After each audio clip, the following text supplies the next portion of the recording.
Sports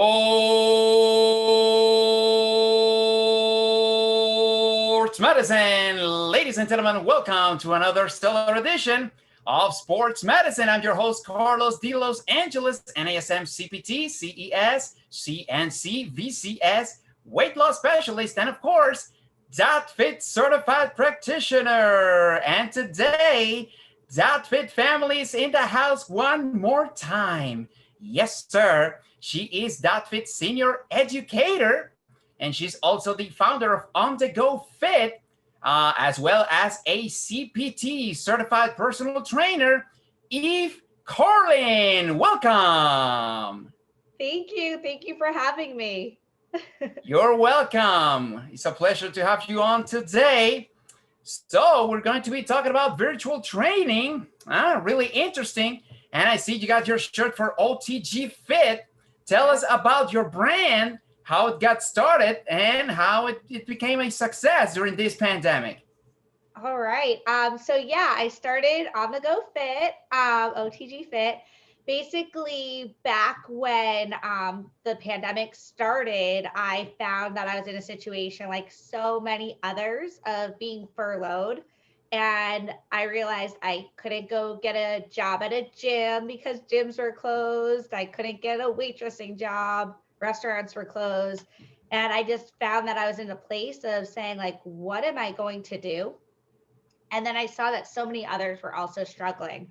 So at that time I said, well, I have a skill. I can help at least other people with training, and it will just be donation based. If someone is able to donate, great. And if not, pass it forward later in your life. And that's where On The Go Fit started. So it was started really from a donation based Sunday Fun Day class just to help get people's spirits up. And then from there, we got into a few more classes, training, and then eventually there was enough people and a following that I was able to make it into a business where then, of course, I introduced rates back at it. But there is still always that Sunday Fun Day donation-based class so that training's accessible for anyone, anywhere, anytime. All you need to do is either have a phone or computer to come and join the classes or the training sessions. Okay, so it started only on Sundays. Now you still do it only Sundays, or do you added some more other days during the week? Yeah, so now actually we still have Sundays, but we also have a class on Wednesdays, on Fridays. We've had many different challenges. There's a whole subscription workout program. So really there's now an option for everyone. Interesting. And you mentioned donation. That's also pretty interesting. And I haven't seen other trainers do that. What is the donation for? So instead of in the beginning doing having classes with a fixed rate, which is what I've always done in the past, I just felt that I was seeing so many other people being furloughed and struggling that I said, it's donation. If you can afford $5, great. Nothing, you know what? I hope it helps with your spirits and later on you'll pay it forward. And if you can afford more, then thank you. So it ended up working out really, really well. And now it's really successful. It's doing great. And through word of mouth, it's just grown month after month. Interesting. Really, really good. Okay, now talking about virtual training, how would you define virtual training and what it is for people who don't understand this? They hear all this like virtual training, especially nowadays, it's become trendy. So how would you define it? Yeah. I mean, in the past, I had only trained in person. I was actually traveling to Bali and Thailand actually a year ago. Wow. And I had one client who was in Hawaii for production. I said, okay, well, you still want to get your results. Let's just still train, but we'll do it over the phone. Wow. And that's kind of where it started of the idea for me. But what is virtual training? Virtual training is training virtually, whether you're using Zoom or FaceTime. Actually, DotFIT has a new platform called Pinpoint, and they have a whole video way to do it as well. but virtual training is training where you're not physically in person, but still getting the results. Interesting. Yeah, I've been a beta tester for that platform. It's working masterfully. It's Yes, great, and it's a it's great tool. awesome. You can just put all your credentials there as a trainer. And now I believe it's going to be people are going to be able to search for the trainers. You're going to be available through the search Exactly. feature. So it's great for us CPTs as well as for the clients that they can find personal trainer for their needs and their whatever they like and want to achieve throughout their training. Yeah, it's It's, great. I think it's a fantastic tool. Okay, now can virtual training be as effective and challenging as the in-person training?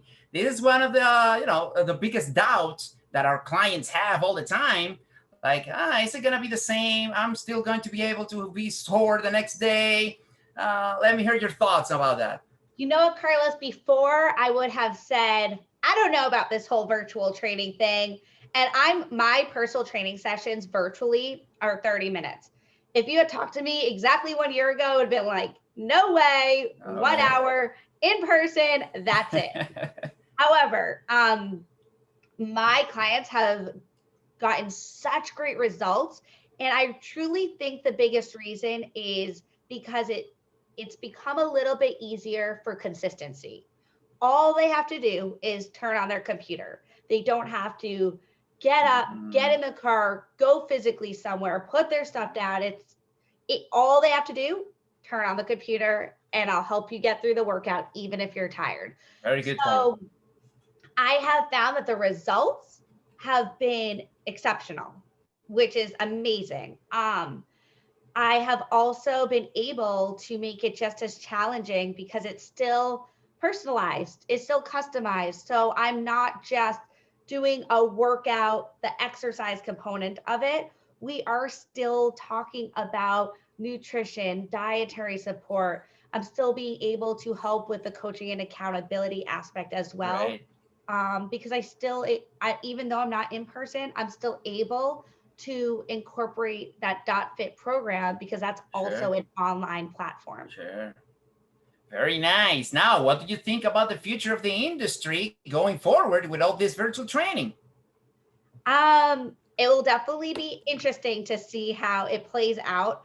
I think there are some people who like to physically be in a gym setting, Mm-hmm. and I think they will continue for sure getting back into the gyms.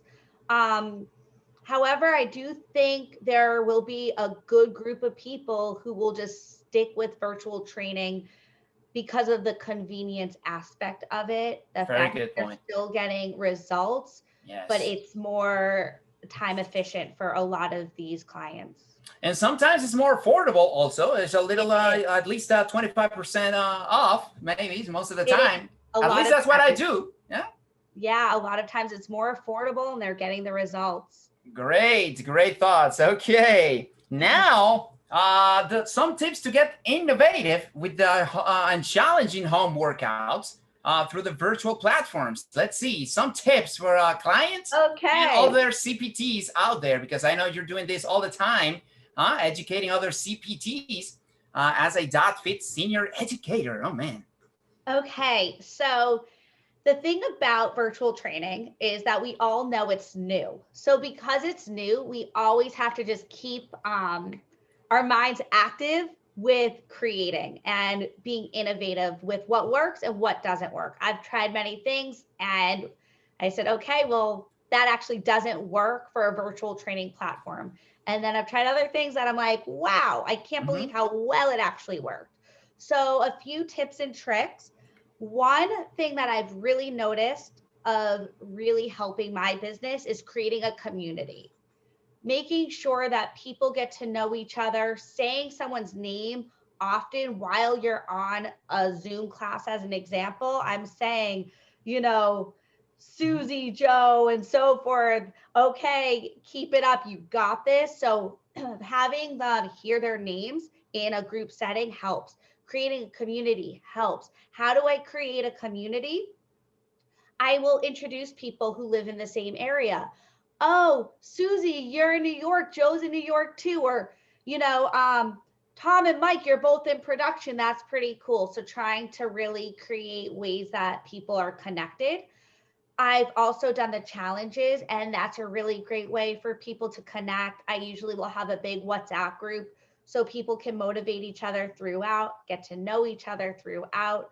So I think community is huge. Being Great. part of something, especially right now during the pandemic, when so many people feel alone, to feel part of something that's also so motivating for themselves, that helps them reach goals, that's bringing them up, leveling them up. It's a feel good thing, they're in it. So, community. Another thing with virtual training that helps quite a lot is being organized and being able to have a platform just like Pinpoint, where you have a website, people can go and see the credibility that you have just on some sort of platform. So, when a client says, yes, my trainer Eve, check it out. This is her website or this is her Instagram. And on my Instagram, it has all my classes listed. It's easy to see. Then people, I believe, are more inclined to go ahead and join classes. Virtual training, what else? I personally make sure that I'm able to see all angles. So where the computer is located is really important for me to make sure I see someone. If they're on the ground, I need to make sure I say, tilt that computer lower. If they have a mirror in their home, I like them to be in front of that so I can see the back of their body. If I really need to see a full angle, sometimes I'll have a computer and a cell phone on, or an iPad and a computer so I can see different angles. So Interesting. yeah. Very, very good. Wow. And now for the clients and for the people out there that are working out from home, some tips to get innovative. For the clients who are working out from home, what they should do, show up. Just try it out. Just try it out. I tell everyone, you're literally missing out on nothing. Like, there's no regrets if you just try it. If you join a class and you're genuinely like, oh, this is not for me, you can turn your video off. So it's not like you're physically going somewhere and you're like, how do I sneak out? You're good. Like, there's no risk to it. So just try it out. I would say also try a variety of different classes. Find what works for you and then stick with that. Pretty good. Now, your top 5 fitness equipment for in-home workout. Pretty interesting. Let's see. Let me hear that. Okay. I will have to say that I had to get very creative when this first started, because to find dumbbells was nearly impossible. So we used backpacks filled with books, water jugs, wine bottles, you name it, we pretty much used it. Now we can find dumbbells. So I would say dumbbells. Okay. Kettlebells. Good. Resistance bands. Very convenient. Yeah. TRX, the suspension, love it. Oh, yes. Oh, yes. And of course, a yoga mat. A mat. We need a mat. Pretty cool. Yeah, there's a lot you can do with just that, that equipment and your body weight. We just found out how good body weight training is, all of us, in the past year. Yeah, actually, my Sunday Fun Day class, which I have to let you know, always has a theme, because we have to have fun with it. So we dress up week after week. This past week was disco themed. But that class is for everyone and anyone. That's why that class is donation based, but also it's all body weight exercises. So yes, body weight is really all you need, is just your body, and we'll still get a workout in. So how do you do that? You announce the theme earlier in the week, and then they know, okay, I gotta have this custom, I have to dress like whatever, I don't know, Halloween or wow, that's crazy. We announce it the week before, and then I'll just keep promoting it all week long, and people show up in the best costumes. And they just pay whatever they can pay? Wow, that's interesting. It really works out. It really does. Wow, amazing.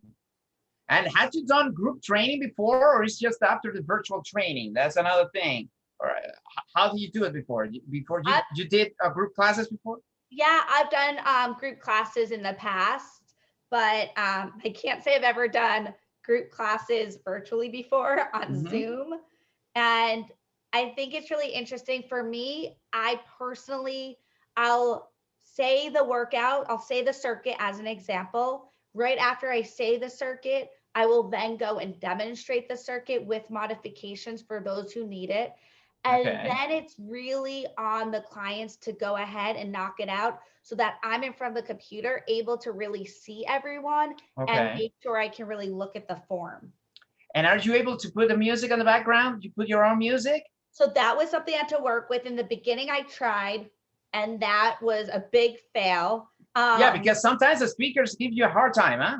Yeah, so music doesn't work. At least I haven't found it to. So then for quite a while, I started creating Spotify playlists based off of the theme, which was fun. It's just very, very time consuming, and not everyone wanted to listen to that specific playlist. So then I Yeah. said, we're all muted. Choose your own music, have fun with it. So I don't have Oh, music, pretty but cool. they have music. Good idea. Yeah. So yeah, they just put on whatever on they want to work out with. That's pretty cool. Oh my goodness, that's very nice. Pretty creative. I love it. Okay, now how do you induce muscular adaptations and the so-called DOMS and the muscle soreness, these delayed onset muscle soreness from the training with the virtual training? It's kind of easier at the gym because you got all these machines and this weight training. But how do you do that on a virtual platform? It's very different than working out in a gym, which is, again, everything that I'm used to. So I had to get creative with that as well, especially when we don't have many different weights. Mm-hmm. A client might just have one set of 10 pounds, and that's what we have to work Yep. with. So I work a lot with volume, a lot of repetitions, and I also work a lot with um, much less rest time than I have in the past. My one-on-one sessions, again, prior to virtual training, it was always 1 hour sessions for me. Mm-hmm. Now my one-on-one virtual training sessions are 30 minutes. We get in there, we get moving, we get to it, and Mm-hmm. we get the results. But yeah, it's a lot less rest and a lot more reps. Okay, yeah, I was going to ask you about that, the volume, the rest period, so much more intensity. That's mostly what you do, right? Like, hey, let's go. No wasting time. Exactly. Pretty cool. It's so interesting. Okay, now for people who want to reach out to you through your social media, all your contact information, go ahead. Okay, so yeah, I'm on Instagram. It's OTG_fit. And on my Instagram account, I'm always posting just new events that I'm doing, new challenges, new subscription programs and classes. So Instagram for sure. And then I also have a website. It's www.otgfit.net. Pretty cool. Yeah, I can attest to that. I follow you on Instagram, and people are gonna have fun just by following you because, and also you post a lot of your trips and your traveling and all that. So you're gonna have a lot of fun watching Eve's Instagram I'm account. all about traveling. And I think that's also where On the Go Fit really also came to the surface, is that it's for anyone, anywhere, anytime. So if you're traveling post pandemic on a vacation, you can still stay fit. All you have to do is just have your cell phone on and we're good to go.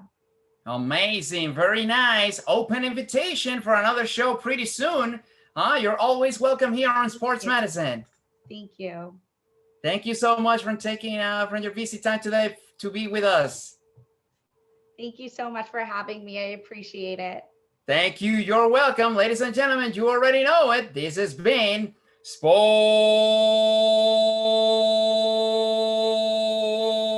Medicine.